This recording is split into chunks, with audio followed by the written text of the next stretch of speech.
वर्णानाम् अर्थसङ्घानां रसानां छन्दसामपि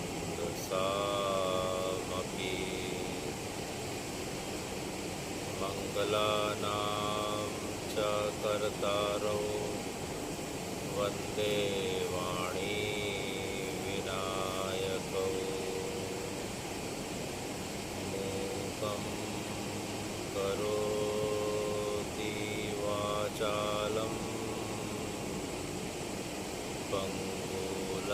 पङ्गुलङ्घ्यते गिरिं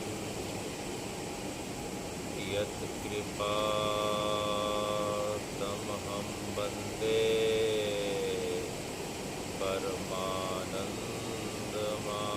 परमानन्दमाधवम् रामो राजमणि सदा विजयते रामं रमेशं भजे रामेणाभीता निशाचरचमौ रामाय तस्मै नमः रामात् नास्ति परायणं परतरं रामस्य दासोऽहम् रामे चित्तलया सदा भवतु भो मे रामोद्धारय राम रामेति रामेति रमे रामे मनोरमे सहस्रनाम ततुल्यं श्रीरामनामं वरानने श्रीरामनामं वरानने अतुलितबलधामं हेमशैलाभदेहं तनुजवन् कृशानां ज्ञानिनामग्रगण्यं सकलगुणनिधानां वानराणामधीशं रघुपतिप्रियभक्तं वातजातं नमामि वंशी विभूषितकरा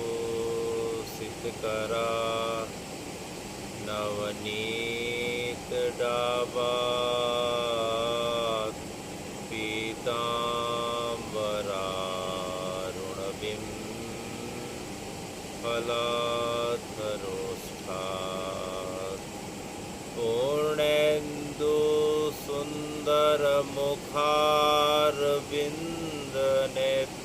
पूर्णेन्दुसुन्दरमुखारविन्दनेत्रात् कृष्णापरं किमपि तत्त्वम् अहं न जाने कृष्णापरं किमपि तत्त्वम् अहं न जाने भगवान् पिता रात्रि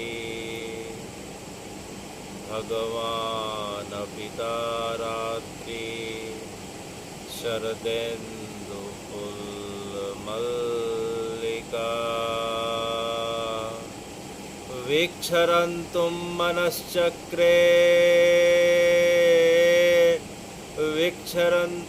मनश्चक्रे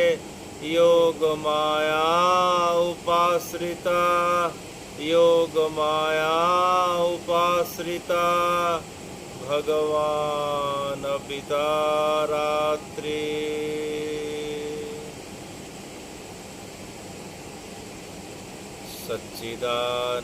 सच्चिदानन्दरूपाय विश्वोत्पत्त्यादिहेतवे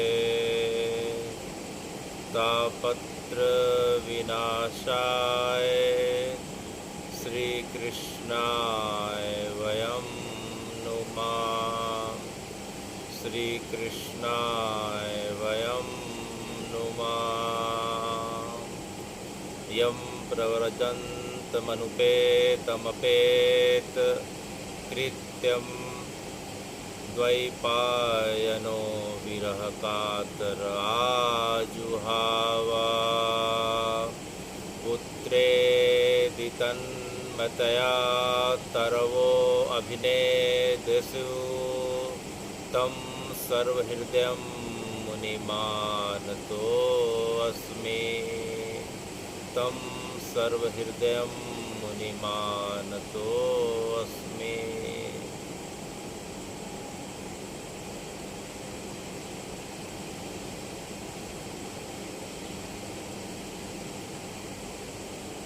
हे नारायण,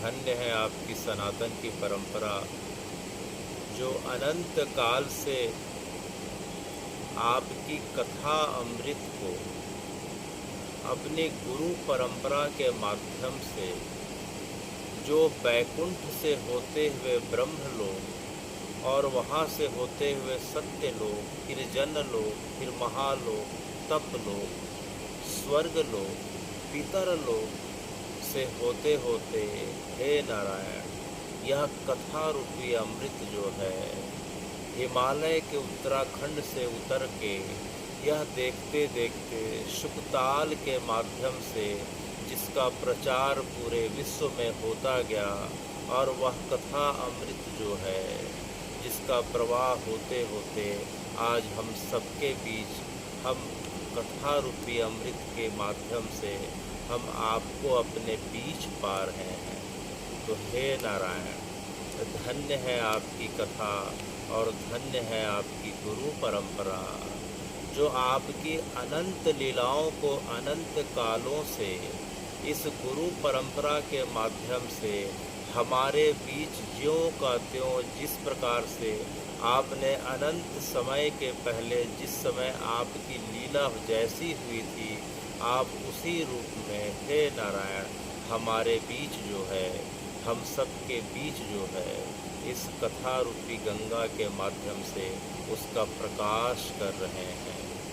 तो हे नारायण, पिछले सत्र की हमने कथा में सुना था कि आपकी यह श्रीमद् भागवत रूपी कथा सबसे पहले जो है आपने अपने जो है पुत्र ब्रह्मा जी को आपने सुनाई, जिसे चतुर्श्लोकी भागवत कहा जाता है।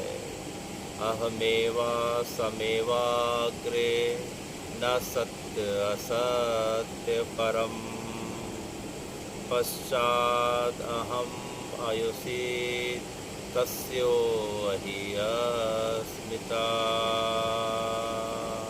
अर्थात जब सृष्टि जब नहीं था तब भी मैं था, जब सृष्टि थी और रहती है तब भी मैं रहता हूँ, और जब यह सृष्टि काल के गाल में जब समा जाएगी तब भी है ब्रह्मा जी तब भी मैं रहूँगा। जब यह जगत शून्य हो जाएगा, जब यह जगत शून्य आकाश की भांति हो जाएगा फिर भी मैं रहूँगा। तो आपने ब्रह्मा जी को जो है 4 श्लोकों के माध्यम से जिसे चतुर्श्लोकी भागवत कहा जाता है उसका आपने प्रकाश किया। ब्रह्मा जी ने अपने मानस पुत्र जिसे 4 ऋषि कुमारों की हमने कथा सुनी थी, सनत सनकादि सनंदन ऋषि कुमार को ब्रह्मा जी ने इस चतुर्श्लोकी भागवत का विस्तार करके बताया। इन 4 ऋषि कुमारों ने इस भागवत की कथा को नारद जी को सुनाई हरिद्वार के आनंद घाट में, और नारद जी ने इस कथा को हे भगवान श्री वेद व्यास जी को दिया, और वेद व्यास जी ने इस कथा का 16,000 श्लोकों के रूप में विस्तार किया। और वेद व्यास जी के पश्चात जो है उनके पुत्र श्री सुखदेव मुनि के द्वारा इस पृथ्वी में इस मृत्यु लोक में सर्वप्रथम हस्तिनापुर दिल्ली के पास एक जगह है जिसे शुक्रताल या वर्तमान में शुकताल कहा जाता है। तो सुखदेव गोस्वामी के माध्यम से इस कथा का इस पृथ्वी में मृत्यु लोक के लोगों के लिए हे भगवान पुनः प्रकाश हुआ। आज से 5100 जो है करीब 25 वर्ष पहले की बात बताई जाती है, जब सुखदेव मुनि ने भगवान के गोलोक जाने के पश्चात जो है परीक्षित जो अभिमन्यु के पौत्र थे, अभिमन्यु जो अर्जुन के पौत्र थे और अभिमन्यु के पुत्र थे, उनको जो है किसी कारणवश जो है 7 दिन के अंदर मृत्यु का जब श्राप लग जाता है, तो भटकते भटकते और आपको याद करते करते गंगा जी के तट पे पहुँचते हैं। तो आप हे भगवान, आप सुखदेव मुनि के रूप में उसी गंगा तट के किनारे पहुँच के एक बट वृक्ष के नीचे आपने जो है सुखदेव मुनि के रूप में आपने राजा परीक्षित को 7 दिन की जो कथा सुनाई, वह पूरे मृत्यु लोक में श्रीमद् भागवत की कथा के रूप में अत्यंत प्रचलित और प्रसिद्ध है। तो हे भगवान, हमने इस प्रकार से जो है पिछले सत्र की कथा में यहाँ तक सुना था। तो आज हम जो है यह देखते हैं कि हे भगवान, ब्रह्मा जी ने आपकी कथा का विस्तार जो है सनकादिक ऋषि को किया और सनकादिक ऋषि ने नारद को किया। तो हे भगवान, ये नारद कौन है और नारद को आपने जो है अपनी कथा के विस्तार के लिए क्यों चुना? तो जो है नारद जी जो है, आज यह प्रश्न जो है, अब यह संवाद नारद और वेद व्यास जी के बीच हो रहा है। किसके बीच हो रहा है? नारद और श्री वेद व्यास जी के बीच में हो रहा है। कि वेद व्यास जी नारद जी से पूछते हैं कि हे नारद, आपके अंदर जो है, आपके जो ज्ञान के जो भंडार हैं, आपके अंदर जो नारायण की जो भक्ति का हम प्रकाश देख रहे हैं, तो इस प्रकार की भक्ति आपके अंदर कैसे आई? आपके अंदर इस प्रकार के जो है ज्ञान का इस प्रकार से जो है सूर्य किस प्रकार से जो है प्रज्वल हो रहा है? तो हे नारद जी, आप हमें कृपया करके अपने बारे में बताएं। तो नारद जी बताते हैं कि नारायण इतने कृपालु हैं, नारायण इतने दयालु हैं कि मैं इसके पहले जो पूर्व जन्म में मैं दासी पुत्र हुआ करता था, मेरी माँ जो है एक दासी हुआ करती थी। वह जो है एक नगर में, वह जो है बड़े घर के लोगों के यहाँ जाके सामान्य जो है दासी का कार्य किया करती थी, झाड़ू पोछा बर्तन का कार्य किया करती थी। मेरी माँ को जो मिल जाता था वह उसे पा लेती थी और उसके पश्चात मुझे इस प्रकार से जो है मेरे पेट भरने के लिए मेरी व्यवस्था किया करती थी। अत्यंत गरीबी में मेरा बचपन बीता था। मैं माँ के साथ हमेशा, जहाँ माँ काम में जाया करती थी, मैं हमेशा माँ के साथ काम में जाया करता था। तो माँ जिस सेठ जी के यहाँ काम किया करती थी, वो सेठ जी बड़े धार्मिक प्रवृत्ति के थे। एक बार जब चतुर्मास का समय आया तो वहाँ जो है उनके घर में कुछ संतों का आगमन हुआ।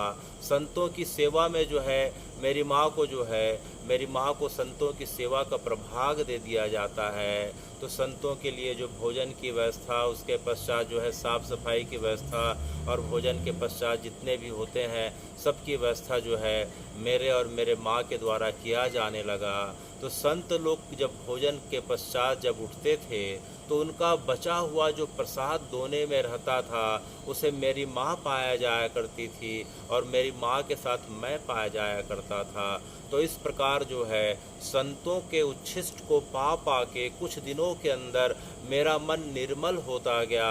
मेरे मन के अंदर से धीरे धीरे संसार की कामनाएं खत्म होने लग गईं और धीरे धीरे मेरे मन के अंदर जो है धीरे धीरे जो है संतों की बातें घर करने लग गई। अब संत जब सवेरे जब चतुर्मास की कथा में बैठा करते थे और अपने भक्तों को कुछ भगवान की लीलाओं के बारे में बताया करते थे तो मेरा मन धीरे धीरे आतुर होने लग जाता था कि हे कृष्ण, जो है तुम्हारी लीला इस प्रकार से हुई थी। तुमने इस प्रकार से जो है 6 वर्ष की अवस्था से भी कम में गिरिराज जी को तुमने अपने बाएं हाथ की सबसे छोटी उंगली में 7 दिन तक धारण करके रखा था। तुमने कालिया के विष से जो है पूरे के पूरे वृंदावन और ब्रज के लोगों की रक्षा करी थी। तुमने अरिष्टासुर, धनिकासुर, अनेक राक्षसों से जो है ब्रज के लोगों को बचाया था। तुमने जो है कंस के दावा अग्नि से जो है अनेक बार जो है ब्रजमंडल के लोगों की रक्षा करी थी। तो इस प्रकार से जब संतों के श्रीमुख से जो है मैं भगवान की कथा सुना करता था, तो मेरे मन में जो है भगवान को पाने की, मिलने की, जानने की इच्छा जो है धीरे धीरे बलवती होने लग गई। और जब चतुर्मास का पूरा हुआ, समय पूरा हुआ और वे संत जब वापस जाने लग गए, तो मैं भी चोरी छिपे उनके पीछे गांव के बाहर तक चला आया। लेकिन संतों की नज़र मुझ पे पड़ गई और उन्होंने प्यार से मुझे बुला के समझाया और कहा कि बेटा, अभी तुम्हारी माँ जीवित है। पिताजी की मृत्यु मेरी बचपन में हो गई थी, माँ बस अकेले जीवित थी और माँ का मैं एकमात्र पुत्र हुआ करता था। तो संतों ने कहा कि जब तक माँ जीवित है तो माँ की सेवा करो, माँ की सेवा में ही सब कुछ समझना। और हमारे दिए गए जो है, उन्होंने मुझे एक मंत्र दिया, चतुर्दशी मंत्र दिया, और इस मंत्र का रोज पाठ करना और एक दिन तुम्हें अवश्य ही नारायण की प्राप्ति हो जाएगी। तो संतों के वचन को मैं पत्थर की लकीर मान के पुनः वापस आ गया और अपनी माँ की सेवा करने लग गया।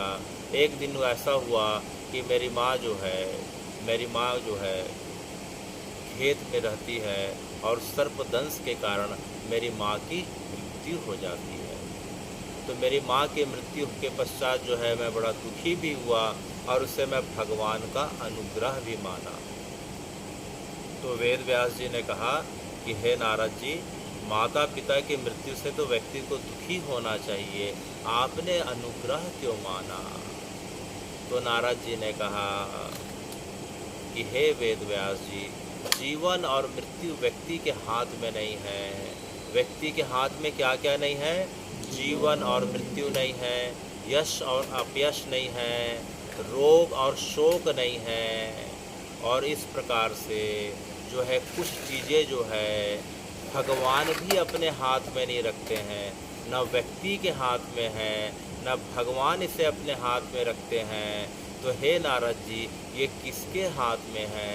तो जो है नारद जी मुस्कुराते हुए कहते हैं कि हे वेद व्यास जी, चाहे जन्म मृत्यु की बात हो, चाहे रोग आदि व्याधि की बात हो, चाहे असयपयश की बात हो, चाहे हानि लाभ की बात हो, यह व्यक्ति का खुद के कर्मों का परिणाम रहता है।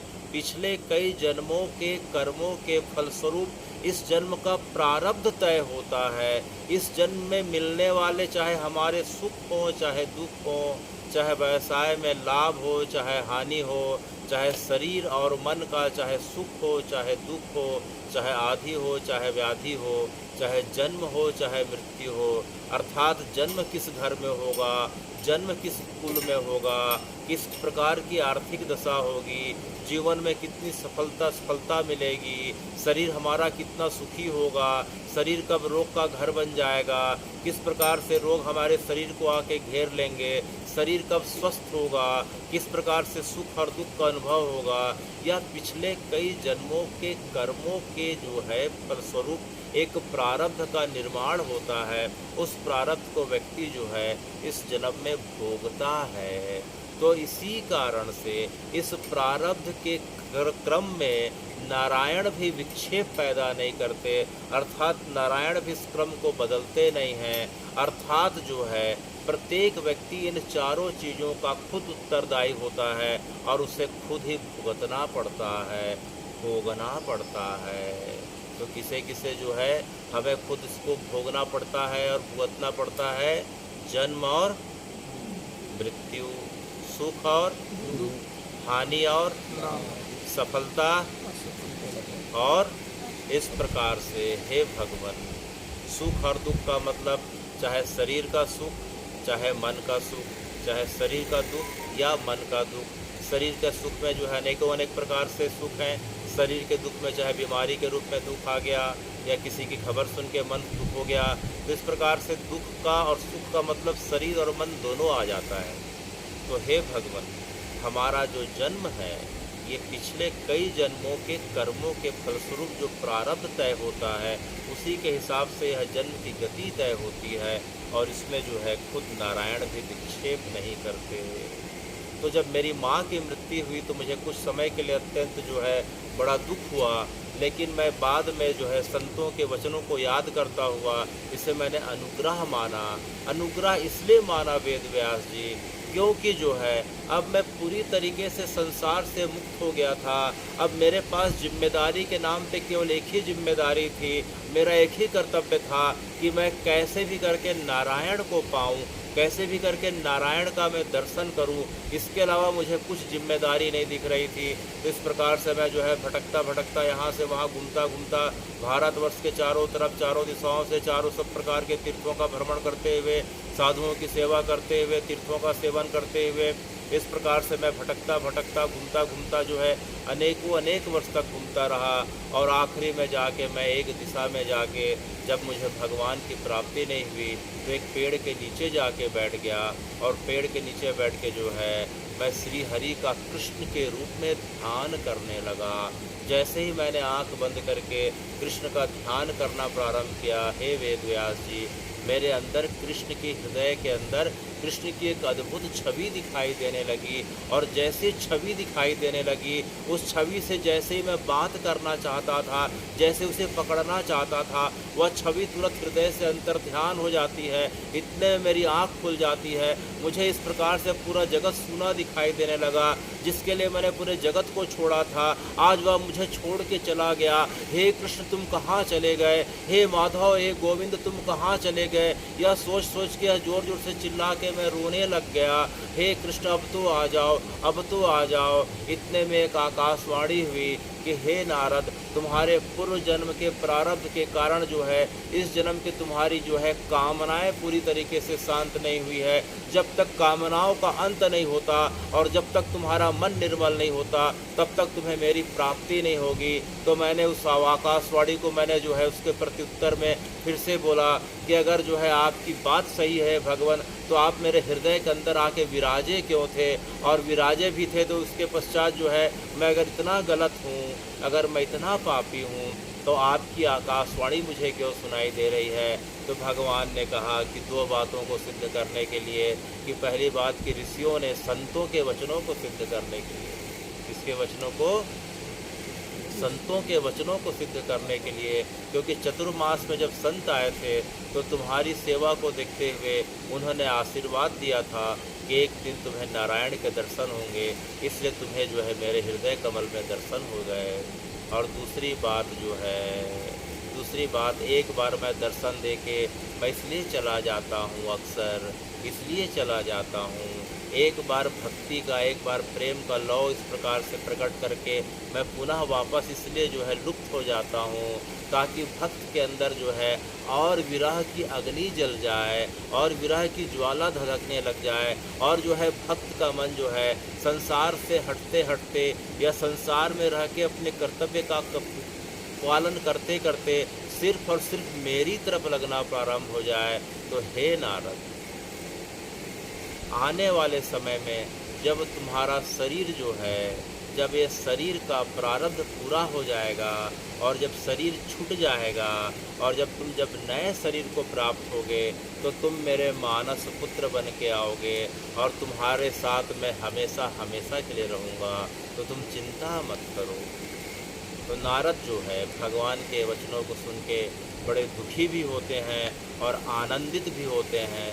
दुखी इसलिए होते हैं कि मुझे इस जन्म में नारायण के कृष्ण के दर्शन नहीं हो सकते, और आनंदित इसलिए हो जाते हैं कि शरीर तो एक दिन छूटेगा, कोई बात नहीं, लेकिन जैसे ही अगला जन्म होगा मेरी सेवा भगवान के श्री चरणों को मिलेगी।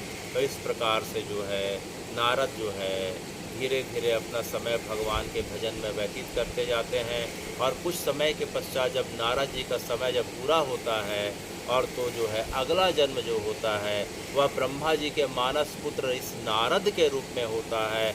और नारद जी की भक्ति से प्रसन्न होकर नारायण उन्हें अपनी वीणा प्रदान करते हैं, और उस वीणा को लेके नारायण ने उन्हें जो है एक और वरदान दिया कि हे नारायण, हे नारद, तुम जो है इस जगत में जितने लोग हैं तुम प्रत्येक लोक में जो है, किसी भी लोक में जो है, अपने मन की गति से आ सकते हो और जा सकते हो, किसी के मन की बात को जान सकते हो। तुम किसी को मेरी तरफ से भक्ति का वरदान देने के लिए स्वतंत्र हो, तुम मेरी तरफ से किसी को भी मेरे दर्शन का वरदान देने के लिए स्वतंत्र हो। तुम जहाँ भी जाओगे हे नारद, चारों तरफ भक्ति का प्रसार होगा। तुमको देख के अनेक विधर्मी और कुकर्मी लोग भी जो है अपने स्वधर्म का पालन करने वाले और सनातन की परंपरा को मानने वाले हो जाएंगे। तो इस प्रकार से हे वेद व्यास जी, मेरे जैसे साधारण दासी पुत्र के ऊपर भी नारायण ने इतनी कृपा करी, तो आप क्यों परेशान हैं? तो वेद व्यास जी ने कहा कि हे नारद जी, देखे मैंने अभी तक 16 पुराण की रचना कर ली और पुराणों के बाद उप पुराणों की भी रचना कर ली। मैंने महाभारत भी लिख डाला, मैंने गीता जी का भी इस प्रकार से पूरा लिपिबद्ध कर डाला, फिर भी मेरे मन में शांति का अनुभव नहीं हो रहा है। मेरा मन बड़ा खिन्न है, मेरा मन बड़ा उदास है। आखिर इसका कारण क्या है नारद जी? मेरा मन इतना दुखी क्यों है? तो नारद जी मुस्कुराते हुए बोले कि ये बताइए वेद व्यास जी, आपने गीता जी लिखी? बोले हाँ। आपने महाभारत लिखी? बोले हाँ। तो उसमें क्या लिखा बताइए? तो वेद व्यास जी ने कहा मैंने जो है पूरे के पूरी महाभारत में जो घटना हुई थी उसके बारे में लिखा। बोले घटनाओं के बारे में लिखा, अच्छी बात है, लेकिन ये बताइए कि आपने कृष्ण को अर्जुन का क्या बनाया? बोले कृष्ण को मैंने अर्जुन का सारथी बनाया। तो जो है नारद जी मुस्कुराते हुए बोलते हैं कि कृष्ण क्या अर्जुन के सारथी बनने लायक हैं? आप युद्ध का जो है, युद्ध क्षेत्र का जो है, आप घटनाओं का स्मरण करो कि जो है किस प्रकार का महाभारत का युद्ध चल रहा है। अर्जुन जो है ऊपर बैठा है, भगवान नीचे सारथी के रूप में बैठे हैं, और अर्जुन जो है भगवान के कंधे के ऊपर जो है, दोनों कंधों के ऊपर अपने दोनों पैरों को रखा हुआ है, और दोनों पैरों को रखा हुआ रख के इस प्रकार से भगवान को आदेश देता है, क्योंकि उस समय युद्ध का नियम था कि सारथी के पैर के ऊपर जो है उसका स्वामी, सारथी के कंधे के ऊपर उसका स्वामी पैर रखा करता था। अगर दायां मुड़ना होता था तो जो है अपने दाहिने पैर से उसके दाहिने कान को दबाया करता था।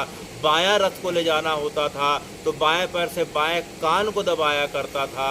इस प्रकार से रथ को पीछे मोड़ना रहता था तो दोनों पैर से दोनों कान को दबा के पीछे इस प्रकार से करता था। तो ये बताइए हे वेद व्यास जी, आप कृष्ण को सारथी बना देते हैं और उनके कंधे पे अर्जुन का पैर रखा देते हैं, और उनके कंधों को और जो है उनके कानों को अर्जुन के पैर से इस प्रकार से आप जो है, क्या आपको यह शोभा देता है? क्या भगवान सारथी के लायक हैं? आपने तो भगवान को कहीं का नहीं छोड़ा। इस प्रकार की कुछ बातों को जो है बताया तो जो है वेद व्यास जी का मन जो है बड़ा खिन्न हो गया और बोले मुझसे गलती हो गई है, अब मुझे इसका प्रायश्चित क्या करना चाहिए? तो जो है नारद जी ने कहा हे वेद व्यास जी, अब आप कृष्ण को जो है जगत के स्वामी के रूप में, जगतकर्ता के रूप में, जो है संसार के प्रत्येक कण कण के अंदर रहने वाले, सर्वत्र जो है विद्यमान, सर्वव्यापक, सर्वशक्तिमान ईश्वर के रूप में प्रतिपादित करिए, उनकी महिमा का गान करिए और उनके बारे में इस प्रकार से बताइए कि उनके बारे में जो है एक छोटा बच्चा से लेके एक वृद्ध तक समझ में जाए। एक जो है चर योनि में, एक जो है पेड़ पत्थर वाले, एक जलचर थलचर वाले, अर्थात जो है आपकी बातें इतनी सुंदर हो कि आपकी कथा कहीं भी चले तो मानव मात्र तो जो सुनने वाले बैठे हैं उनको समझ में आ जाए, बहुत अच्छी बात है। लेकिन आसपास में जो अचर हैं, जो चल नहीं पाते, चाहे पेड़ हो, चाहे पत्थर हो, चाहे पशु हो, चाहे पक्षी हो, चाहे जल में रहने वाले जलचर हो, अर्थात जिन प्राणियों के अंदर जो है आपकी कथा बस एक बार चली जाए, उन प्राणियों का कल्याण भी हो जाए और उसके ऊपर जो है भक्ति रानी की कृपा भी हो जाए। आप इस प्रकार के ग्रंथ का इस प्रकार से लेखन कार्य करें। तब नारद जी की बात को सुन के जो है वेद व्यास जी के मन में बड़ा आनंद आता है और उसी दिन से नारद जी से आशीर्वाद लेके वेद व्यास जी ने जो है एक ग्रंथ की रचना करी। इस ग्रंथ को हम श्रीमद् भागवत महापुराण के रूप में जानते हैं। तो भागवत महापुराण को लिखते ही वेद व्यास जी का मन जो है बड़ा प्रसन्न हो जाता है, उनके मन की खिन्नता दूर हो जाती है। और आने वाले समय में इस ग्रंथ का विस्तार उनके पुत्र जो है शुक ने किया। किसने किया? शुक ने किया। तो हे भगवान, एक बार शिव और पार्वती के बीच, कैलाश के बीच संवाद हो रहा था। पार्वती जी जो है भगवान के गले में जब नरमुंडों की माला को देखी तो भगवान से पूछते हैं कि हे कैलाशपति, आपके गले में नरमुंडों की माला जिसे मैं गिन भी नहीं पा रही हूँ कि सैकड़ों की संख्या में है कि हजारों की संख्या में है, ये आखिर ये नरमुंड की माला किसकी है? तो जो है महादेव ने कहा कि पार्वती तुम नहीं पूछो तो ज़्यादा अच्छा है। तो पार्वती जिद करने लग जाती हैं। उमा के जिद के आगे महादेव को झुकना पड़ता है। और महादेव ने जो बड़े खिन्न मन से बताया कि तुम जिस नरमुंड की माला को देख रही हो और पूछ रही हो, ये किसी और की नहीं उमा, ये तो तुम्हारी ही मुंड की माला है। यह सुन के पार्वती बड़ी चौंक जाती हैं। बोले महादेव, मैं तो आपके सामने बैठी हूँ, मैं तो आपकी भार्या के रूप में हूँ, मैंने तो जो है त्रिजुगी नारायण में आपके साथ अग्नि के 7 फेरे लिए हैं, फिर ये मेरा जो है स्वरूप कैसा? ये हड्डी का जो है कंकाल जो है, हड्डी का जो है ये कपाल जो है, यह मेरा आप किस प्रकार से कह रहे हैं? तो जो है महादेव ने कहा कि हे पार्वती, हे उमा, तुम तो बस इसी जन्म में मुझे देख रही हो, लेकिन तुम्हें पता ही नहीं कि तुम्हारे कितने हजारों जन्म हो चुके हैं। तो पार्वती जी ने कहा कि हे महादेव, मेरे हजारों जन्म हो चुके हैं। बोले हाँ। और आपके? तो भगवान ने कहा कि मेरे बारे में न पूछो तो अच्छा है। बोले ऐसा क्यों? तो भगवान ने कहा कि ना मेरा कभी जन्म होता है, ना कभी मृत्यु होती है। मैं अजन्मा हूँ, अयोनिज हूँ, अपरिमेय हूँ। तो इस प्रकार से पार्वती जी को शंका होने लग गई कि मेरा जन्म बार बार होता है, मेरी मृत्यु बार बार होती है, और महादेव का जन्म हुआ ना मृत्यु हुई। तो बार बार उनके इस रहस्य को पूछने लग गई। तो महादेव ने कहा कि हे पार्वती, मैंने जो है एक बार जो है अमर कथा सुन ली। क्या सुन ली? कौन सी कथा? अमर कथा। मैंने जो है जब से अमर कथा सुनी है पार्वती, तब से जो है मैं जन्म और मृत्यु के से परे हो गया हूँ। तो पार्वती ने बार बार जो है जिद करना प्रारंभ किया। तो भगवान ने जो है, महादेव ने पार्वती जी को जो है अमर कथा सुनाने के लिए कथा बताती है कि अमरनाथ जी की जो गुफा है, भगवान ने अर्थात महादेव ने पार्वती जी को उस अमर कथा को उसी जगह पे सुनाया और शर्त यह रखी कि तुम जो है बीच बीच में कथा के बीच में हाँ बोलते रहना, कुछ कुछ हुंकारी के रूप में बोलते रहना, ताकि जो है भगवान ध्यान की अवस्था में कथा सुना रहे थे, भगवान आंख बंद करके समाधि की अवस्था में कथा बोल रहे थे, पार्वती जी बीच बीच में हुंकार कर रही थी, लेकिन कथा जिस प्रकार से निरंतर बढ़ते जा रही थी, कुछ समय के पश्चात पार्वती जी को नींद आ जाती है। उसी समय जो है शुक अर्थात जो है तोता, एक तोता जो है वहाँ कथा सुन रहा था। कथा सुनते सुनते जैसे ही उसने देखा कि पार्वती सो गई हैं, तो जो है उसने जो है कथा बाधित मत हो करके उसने हुंकार भरना प्रारंभ किया। जब कथा पूरी हो जाती है तो महादेव देखते हैं पार्वती तो सो गई हैं और उनके बदले सुक अर्थात तोता जो है हुंकार भर रहा है। तो उनके क्रोध का सीमा नहीं रहा, उसे मारने के लिए दौड़ाते हैं। तो वह सुक दौड़ के इस प्रकार से गुफा के बाहर निकल जाता है। महादेव उसके पीछे पीछे भागने लग जाते हैं और इस प्रकार से वह सुख भागता भागता, यह पौराणिक कथा की बात हो रही है, भागता भागता जो है वेद व्यास जी के आश्रम पहुंचता है। वहां उनकी पत्नी वाटिका के देखते देखते जो है वाटिका की जो है उनकी जो पत्नी रहती हैं उनको एक जम्हाई आती है। तो जम्हाई आने के लिए जैसे मुंह खोलती हैं, वह उनके मुंह के माध्यम से उनके गर्भ के अंदर चला जाता है। और वही शुक जो है बाद में शुकदेव के रूप में आने वाले समय में जो है प्रकट होता है। तो हे भगवान, यह पौराणिक कथा है, इसका वैज्ञानिक अर्थ क्या होता है, ये आने वाले सत्र में हम समझने वाले हैं कि तोता, इस सुख का मतलब क्या, वह जम्हाई का मतलब क्या, वह अंदर कैसे चला गया, वह 12 वर्ष तक गर्भ में कैसे था, इसके बारे में हम आने वाले सत्र में सुनेंगे। पुराणों की कथा कहानी के रूप में है, तो इस प्रकार से कहानी के रूप में जो है शुक जो है वेद व्यास जी की जो है भार्या वाटिका के गर्भ में चला गया, और आने वाले समय में जो है उनके गर्भ से जब प्रकट होता है तो एक शर्त रखता है कि मैं इसी शर्त पे आपके गर्भ से बाहर आऊँगा कि मुझे आप अपने घर में नहीं रोकेंगी। तो जो है जैसे जो है सुखदेव का जन्म होता है, जन्म होते ही जो है वे अपने घर से बाहर निकल जाते हैं, वे अपने घर से बाहर निकल जाते हैं। तो चूँकि बालक का जन्म होने के पश्चात जो है बहुत सारे जो है बालक के जो है इस प्रकार से संस्कार किए जाते हैं। वेद व्यास जी के बहुत अरसे के बाद जो है एक बालक उत्पन्न हुआ, लेकिन बालक उन्हें छोड़ के चला जा रहा था, तो उसके पीछे पीछे चले जाते हैं कि अरे सुखदेव रुक जाओ, अरे बेटा रुक जाओ। तो जो है सुखदेव जो है नारायण के ध्यान में आगे बढ़ते जा रहे थे, अपने पिता की बात नहीं सुन रहे थे। तो सुखदेव के बदले जो है वहाँ जंगल के वृक्ष लताओं ने जो है वेद व्यास जी को उत्तर दिया कि हे वेद व्यास जी, आप धन्य हैं, क्योंकि प्रत्येक घर में हमने जो है जन्म और मृत्यु देखी है। जन्म इस प्रकार से देखा है कि जन्म होता है तो या बालक होता है या बालिका होती है, कुछ समय के पश्चात बचपना बीतने के बाद यौवन को प्राप्त होता है, यौवन को प्राप्त होने के बाद उसका मन केवल शरीर और शरीर के सुख में हो जाता है, इसके पश्चात वृद्धावस्था को प्राप्त हो जाता है।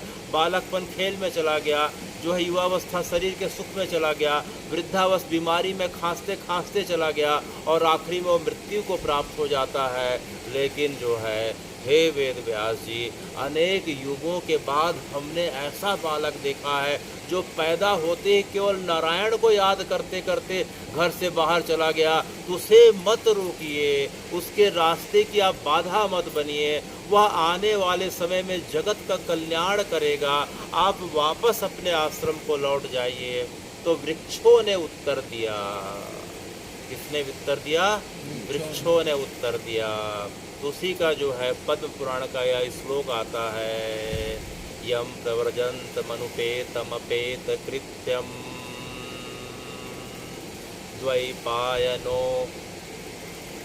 द्वैपायनो कातर भाव आजुहावा। द्वैपानो माने जो है वेद व्यास जो है अत्यंत कातर भाव से पुत्र के वियोग में जो है विलाप करने लग जाते हैं। तो उनके विलाप को सुन के, चूँकि उनका पुत्र केवल नारायण के ध्यान में बचपन से निकलते ही, घर से निकलते ही समाधि की अवस्था को प्राप्त हो गए थे, तो उनके बदले जो है वृक्षों ने उत्तर दिया। तो वृक्षों ने उत्तर दिया, पुत्रादि तरु तन्मय तया तरो अभिनव दुवसु। अर्थात जो है उन तरु अर्थात जो है तरु अर्थात वृक्षों ने उनको जो पुत्र के वियोग से कातर होके बार बार जो है हा सुख करके रो रहे थे, उनके बदले उनके जो है उन वृक्ष लताओं ने उन्हें उत्तर दिया। और जो है वृक्ष लताओं के उस प्रकार से उत्तर को सुन के वेद व्यास जो है अपने आश्रम को लौट जाते हैं। और हमने कल की कथा में सुना था कि वेद व्यास जी अपने पुत्र के लिए जो है अपने शिष्य के माध्यम से एक एक करके जो है 2 श्लोकों को उन्होंने भेजा था, जिसके कारण जो है सुखदेव वापस अपने कुछ समय के पश्चात पिता के आश्रम में आ जाते हैं, और जो है पुनः जो है कृष्ण की भक्ति में, सगुण साकार की भक्ति में रम जाते हैं। और आने वाले समय में परीक्षित को सुखताल में, कौन सी जगह पे? सुखताल नाम की जगह पे, जो दिल्ली से करीब करीब जो है 150 से 200 किलोमीटर की दूरी पे स्थित है, मुजफ्फरनगर से 30 किलोमीटर की दूरी पे स्थित है, हरिद्वार से करीब करीब 70 से 80 किलोमीटर पहले ही पड़ता है। उस जगह पे उन्होंने इस मृत्यु लोक में पहली बार जो है श्रीमद् भागवत का, जो अनंत काल से अपने पिता के माध्यम से, और पिता ने नारद जी ने सनक सनकादि ऋषि मुनि से, और सनक ने ब्रह्मा जी से, और ब्रह्मा जी ने विष्णु जी से सुना था, उस परंपरा का विस्तार जो है श्रीमद् भागवत के रूप में जो है सुखताल नाम की जगह पे किया। तो हे भगवान, आज भी वह सुखताल नाम की जगह है, आज भी वह बट वृक्ष है जिसके नीचे जो है सुख ने परीक्षित को कथा सुनाई थी, और आज भी उस जगह से जो है गंगा जी का इस प्रकार से प्रवाह दिख रहा है, जो गंगा जी के किनारे जो है कथा हुई थी। तो इस प्रकार से जो है भागवत की कथा धरती पे उतरी। तो आने वाले समय में सुखदेव के शिष्य जो है गोकर्ण ने इस कथा का जो है दक्षिण में विस्तार किया। किसने विस्तार किया? गोकर्ण ने। तो हे भगवान, ये गोकर्ण कौन है? गोकर्ण के पिता जो है आत्मदेव थे, माता का नाम धुंधली था। जो है पिता बड़े धार्मिक थे, और माता पिता की कोई संतान नहीं होने के कारण पिता बड़े दुखी रहते थे। तो एक बार पिता दुख के कारण जब वृद्धावस्था को प्राप्त हो गए, फिर भी संतान सुख नहीं मिला, तो जो है आत्महत्या करने का उनका जो है विचार आया। तो एक संत ने उन्हें जो है एक फल दिया, और फल दे के बोला कि तुम्हारे कई जन्मों के हिसाब से, प्रारब्ध के हिसाब से तो इस जन्म में संतान का योग नहीं है, लेकिन जो है तुम संत की तुमने सेवा करी है, इसलिए जाके इस फल को खिला देना अपनी पत्नी धुंधली को, तो तुम्हें संतान की प्राप्ति होगी। तो जाके अपनी पत्नी धुंधली को फल देते हैं। धुंधली स्वभाव से जो है बड़ी जो है धर्म विरुद्धा थी, वो जो है धर्म के विरुद्ध कार्य करने वाली थी, बड़ी क्रोधी थी, बड़ी चिड़चिड़ी और बड़ी झगड़ालू स्वभाव की थी, पति की हर कहना का जो है अवज्ञा करती थी। तो उन्होंने जिस प्रकार से फल की महिमा के बारे में बताई, तो जो है धुंधली सुन के डर गई कि अगर जो है मेरा गर्भ ठहर गया, तो मैंने सुना है कि कई बार बच्चा उल्टा या टेढ़ा हो जाता है तो माता की मृत्यु हो जाती है, मेरा शरीर कुरूप भी हो सकता है, ऐसा हो जाएगा वैसा हो जाएगा करके उसने फल को नहीं खाया। तो फल को उसने जो है अपने घर में एक गाय को खिला दिया, और जो है खुद अपने पति को इस प्रकार से जो है यह न समझे कि मैंने फल ना खाया करके अपने जो है बहन से बात कर ली, कि बहन, उस समय उसकी बहन भी पेट से थी, कि जब तेरा बच्चा होगा तो मुझे दे देना। तो जब 9 महीने का पूरा समय आया तो उसकी बहन ने जो है अपना बच्चा जो है धुंधली को दे दिया। तो जो है धुंधली से जो बच्चा हुआ वो बड़ा दुष्ट स्वभाव का था, उसका नाम धुंधकारी था, और जो उसने गाय को जो खिलाया फल, उससे एक बच्चा हुआ जो है दिखने में तो जो है गाय के समान था, लेकिन होली से, बातचीत से, चाल ढाल से मनुष्यों के समान था। उसका नाम गोकर्ण रखा गया। क्या रखा गया? गोकर्ण रखा गया। जो संत ने जो फल दिया था उसे गाय ने खा लिया, और गाय ने खाने के पश्चात जिस बालक को जन्म दिया वो बड़ा सदाचारी बालक था, बड़ा धार्मिक बालक था, उसका नाम गोकर्ण था। और इसकी बहन से अदला बदली से जो बच्चा हुआ वो बड़ा दुष्ट स्वभाव का था, वह धुंधकारी नाम का कहलाया। तो जैसे जैसे धुंधकारी बड़ा होने लगा, माता पिता को सताने लगा, पिता को मारता था, माता को मारता था, तो पिता के मन में एक दिन बड़ा वैराग्य आ गया। और गोकर्ण बचपन से ही बड़े जो है धार्मिक स्वभाव के थे। तो गोकर्ण ने पिताजी को समझाया। पिताजी बोले, देखो बेटा, जो है धुंधकारी मेरा बेटा होने के बाद मुझे इतना तंग करता है, ऐसा वैसा। तो गोकर्ण ने समझाया कि जो है, हे आत्मदेव, कौन किसका बेटा, कौन किसका पुत्र, कौन किसका पति और कौन किसकी पत्नी, ये तो शरीर के बीच के संबंध कुछ समय के लिए रहते हैं। अरे गोकर्ण, तुम कैसी बातें कर रहे हो बेटा? बोले, हाँ पिताजी, मैं बिल्कुल सही बात कर रहा हूँ। देखो, जब आपका जन्म हुआ था तो आप अकेले पैदा हुए थे कि नहीं? बोले, हाँ मैं अकेले पैदा हुआ था। आपके जन्म के बताओ पश्चात जो है आपकी पत्नी कितने वर्ष पश्चात आपके साथ में आई? बोले, 25 वर्ष के पश्चात मेरा विवाह हुआ तो पत्नी धुंधली आई। तो देखो, 25 वर्ष तक आप अकेले थे ना? बोले, हाँ मैं अकेले था। तो जो है 25 वर्ष तक आप अकेले थे। उसी प्रकार से जो है ये आपका पुत्र जिसे धुंधकारी बोल के आप परेशान हो रहे हो, आप जब पैदा हुए तो था क्या? बोले, नहीं। ये कब पैदा हुआ? ये बोले, जब जो है धुंधली के साथ मेरा विवाह हुआ तब पैदा हुआ। तो बोले, इस शरीर का संबंध जो है कुछ समय के लिए होता है, कुछ समय के लिए 25-50 वर्षों के लिए कोई किसी का पति हो जाता है, कोई पत्नी बन जाती है, कोई पुत्र बन जाता है, कोई पिता बन जाता है। लेकिन जो है एक निश्चित समय के पश्चात या तो पत्नी को छोड़ के जाना पड़ेगा, या पति उसके पहले चला जाएगा, या पुत्र जाएगा, या पिता जाएगा। जाना तो एक दिन सबको पड़ेगा ही। इसलिए शरीर के संबंध के नाम से आप जो है अपने मन को इतना दुखी कर रहे हैं जिसका कोई मतलब नहीं है। आप जिसके साथ संबंध जोड़ना चाहिए, हे आत्मदेव, आपने तो अभी तक जोड़ा नहीं। तो हे गोकर्ण, मुझे किसके साथ संबंध जोड़ना चाहिए? जिसने आपको शरीर के रूप में भेजा है, तो किसने भेजा है? तो उस नारायण ने, उस कृष्ण ने भेजा है। तो गोकर्ण से इस प्रकार की जो है ज्ञान की अद्भुत बातें सुन के आत्मदेव नाम के ब्राह्मण की जो है ज्ञान की जो है इंद्रियां खुल जाती हैं। वह तत्काल घर छोड़ के जंगल चले जाते हैं और नारायण का ध्यान करते करते जो है एक दिन शरीर छोड़ के जो है बैकुंठ चले जाते हैं। इसके पश्चात धुंधकारी अपनी माँ को बहुत तंग करता है। उसकी वृत्ति धीरे धीरे बहुत बदल जाती है और उसकी माँ धुंधली भी अपने पुत्र के इस प्रकार से तंग करने के कारण कुएं में कूद के आत्महत्या कर लेती है। इधर जो है धुंधकारी जो है धीरे धीरे गलत व्यसनों के कारण जो है इस प्रकार से गलत व्यसनों से घिर जाता है और एक दिन जो है उसकी भी मृत्यु हो जाती है। और चूंकि उसके पाप कर्म इतने ज़्यादा रहते हैं कि वह प्रेत योनि को प्राप्त हो जाता है। कौन से योनि को?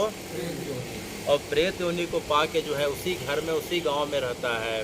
कर्नाटक में हम जाते हैं तो एक गोकर्ण नाम का गांव आज भी है, जहां जाके हम इस पूरी घटना का जो है साक्षी के रूप में जो है दर्शन कर सकते हैं। तो जो है वह प्रेत बन के उस गांव में, उस घर में रहता है और जो भी आने जाने वाले लोगों को सताया करता है। घर पूरा खंडहर हो जाता है। गोकर्ण जो है इस प्रकार से गांव के बाहर पूरे भारत उसका भ्रमण करते हैं। साधु संतों की सेवा करते करते उनके मन में भगवान के प्रति जो है बड़ा भाव आ जाता है। भगवान के अनन्य निष्ठ भक्त हो जाते हैं। एक बार जो है अपने गांव में उनका चतुर्मास के समय आना होता है और आने के बाद जो है अपने उसी घर में जाके माता पिता की याद को ताज़ा करते रहते हैं कि यहाँ मेरा गौ माँ के गर्भ से जन्म हुआ, यहाँ आत्मदेव नाम के ब्राह्मण रहते थे, यहाँ जो है धुंधली नाम की जो है इस प्रकार से वो रहती थी। इस प्रकार से याद करते करते बैठे थे तो उन्हें कुछ छाया दिखती है, कुछ हलचल दिखाई देता है। योग बल से वो जानने का प्रयास करते हैं तो दिखाई देता है, अरे यह तो धुंधकारी, अरे धुंधकारी तुम यहाँ क्या कर रहे हो भाई? तो धुंधकारी बोलता है कि मेरी मृत्यु हो गई और मैं प्रेत बन के यहाँ पड़ा हूँ। अरे तुम प्रेत बन के पड़े हो? मैंने तो तुम्हारा गया जी में श्राद्ध करके आ गया, मैंने तुम्हारे लिए हरिद्वार में श्राद्ध किया, भारतवर्ष के जितने तीर्थ मैंने तुम्हारी मुक्ति के लिए हर जगह श्राद्ध किया है, फिर भी तुम यहाँ कैसे पड़े हो? तो जो है धुंधकारी बोलता है कि मेरा पाप इतना ज़्यादा है कि हे गोकर्ण, इस प्रकार के गया हो चाहे हरिद्वार हो, यहाँ श्राद्ध करने से जो है मेरी मुक्ति नहीं हो सकती। तो तुम ही बताओ मेरी मुक्ति का उपाय क्या है? तो गोकर्ण बोलते हैं कि आज रात भर मुझे सोचने दो।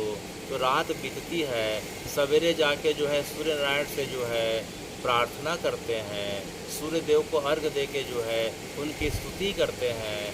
सूर्य देव जो है आकाशवाणी के रूप में करते हैं कि हे गोकर्ण, तुम्हारे भाई का उद्धार तभी हो सकता है जब तुम इस गांव में जो है भागवत रूपी ज्ञान सप्ताह का जो है आयोजन करके उसे तुम सुनाओगे। कौन सा? भागवत रूपी ज्ञान सप्ताह।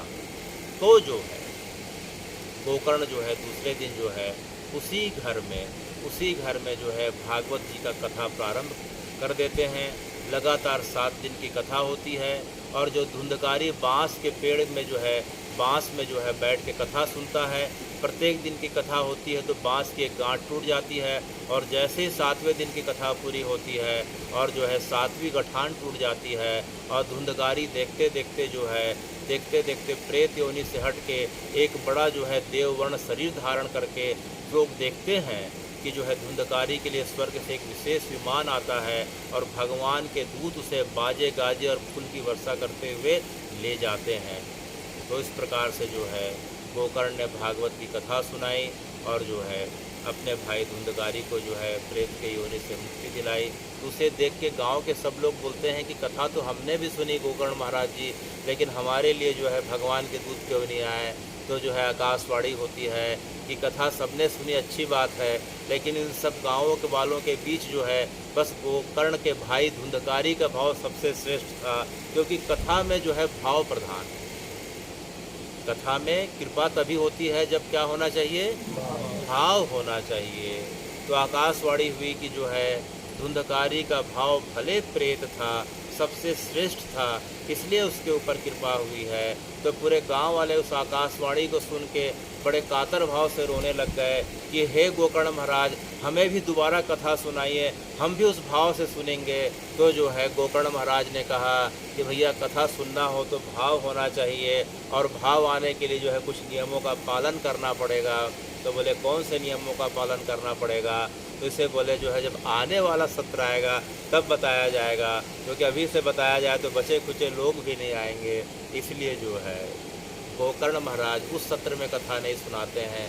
जब आने वाला जब चतुर्मास आता है, आने वाला जब चतुर्मास आता है तो गोकर्ण महाराज पुनः गांव वालों को कथा सुनाते हैं। गांव वाले तो इस पर ठान के बैठे थे। गोकर्ण महाराज ने जिस प्रकार से नियम और जो है संयम का जिस प्रकार से उन्हें जो बताया था पालन करने की विधि, उसी प्रकार से उन्होंने पालन किया। और देखते देखते 7 दिनों के पश्चात जो है कथा बताती है श्रीमद् भागवत की कि जितने गांव के लोग तो मनुष्य स्त्री पुरुष थे, वो उनके लिए तो स्वर्ग से विमान आ ही आए। यहाँ तक कि चींटी कीट पतंग और कथा बताती है कि तिनके दूब घास तृण पत्ते उस जितने भी जो है उस क्षेत्र के जो है चर अचर हों, जलचर थलचर हों, नभचर हों, जितने भी लोगों के कान में भगवान की कथा गई, सबके लिए विशेष विमान आता है और सब अपनी अपनी योनि को छोड़ के जो है देखते देखते दिव्य देव पुरुष का इस प्रकार से शरीर धारण करके जो है सब वैकुंठ को चले जाते हैं। तो इस प्रकार से जो है भागवत की कथा का महत्व है। तो भागवत की कथा जब चल रही थी तो वर्तमान में जो है आज से 40 वर्ष पहले जगन्नाथपुरी में नीलकंठ शास्त्री जी, कौन? नीलकंठ शास्त्री जी महाराज। तो भागवत की कथा के बीच में आता है कि अनन्य आश्रित अंतो माय भक्त पर्युपास्ते तेसाम नित्य भुक्ता नाम योगक्षेमम वहाम्यम, कि जो भक्त जो है संसार का आश्रय छोड़ के सिर्फ और सिर्फ जो है मेरा ही आश्रय लेके कार्य करता है, उसके सब कार्यों का जो है वहन मैं करता हूँ, भविष्य की चिंता भी मैं करता हूँ। योग क्षेमम वहाम्यम, योग और क्षेम, योग का मतलब क्या होता है?